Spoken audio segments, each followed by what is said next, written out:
Guarding the front door while China uses the side entrance to American education? Commentary. Washington has begun to recognize that American academia itself has become a strategic arena for competition with China. Last year, House lawmakers advanced the Safe Research Act, a proposal that conditions federal research funding on transparency regarding foreign ties, through their version of the National Defense Authorization Act. Though the bill did not survive into final law, it reflected a growing recognition that universities, laboratories, and federally funded research are targets of foreign exploitation. That recognition was overdue. Yet by focusing almost exclusively on research universities and academic collaborations, policymakers missed where educational competition increasingly begins, well before students ever reach college.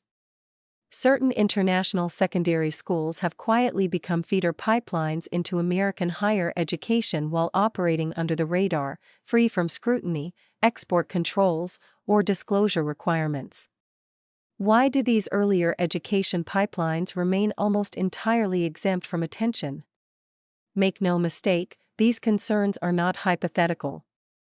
Indeed, a growing number of international secondary schools operating in China have established formal and informal linkages with U.S. universities. For example, the Western International School of Shanghai is the first school in mainland China to offer the International Baccalaureate Career-Related Program, a vocationally oriented study pathway for students aged 16 to 19, as well as the three main programs of the IB curriculum, which culminate in the IB diploma.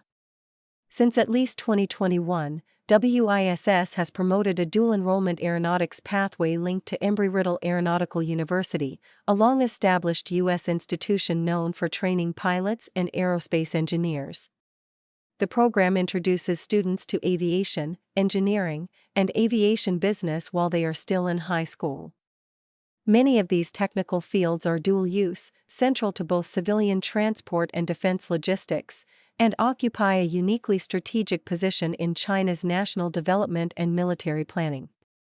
Meanwhile, investigative publications indicate that Beijing faces a pilot training shortfall and has systematically relied on overseas, particularly U.S., training pipelines to meet both civilian and military aviation demand, underscoring why early exposure to U.S.-aligned technical education could be strategically consequential.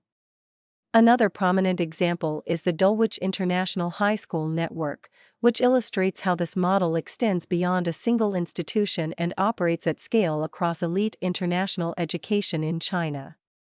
Dulwich International High Schools have deep ties to British education and embed American college-level instruction directly into secondary education. At its Suzhou campus, Dulwich now delivers U.S. college credit courses through partnerships with both Marquette University and the University of Pittsburgh, including via Pittsburgh's NACEP-approved College and High School program. Notably, this marks the University of Pittsburgh's first international high school partnership and runs alongside Dulwich's existing Marquette dual enrollment offerings, allowing students to earn official transcripts from two U.S. universities years before applying to college. Dulwich actively promotes these credits as transferable to a wide range of American universities and advertises them as part of guaranteed or preferential admission routes, in some cases accompanied by standardized English language testing waivers. As presented by the school, these credits are accepted by dozens of U.S. universities, including Georgetown, UCLA, UC Berkeley, Carnegie Mellon, and Georgia Tech. Suzhou North America High School goes even further by aligning governance and curriculum directly with U.S. public universities. It was established in 2013 with formal involvement from North Carolina State University as the first provincially approved international high school developed in partnership with a U.S. institution.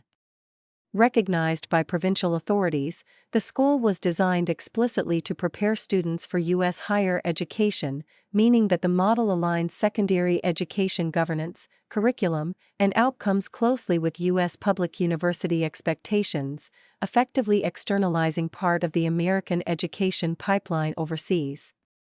Although there is no public evidence that schools such as WISS, Dulwich, or Suzhou North America High School are directed by the Chinese Communist Party or intentionally design their curricula around pro-CCP ideology, this does not mean they operate independently of state oversight. Under China's regulations on Chinese foreign cooperative education, adopted by the State Council in 2003 and implemented by the Ministry of Education, foreign-run schools must operate through Chinese partners and remain subject to regulatory supervision and curriculum approval. Recent reporting on British independent schools provides a relevant point of comparison.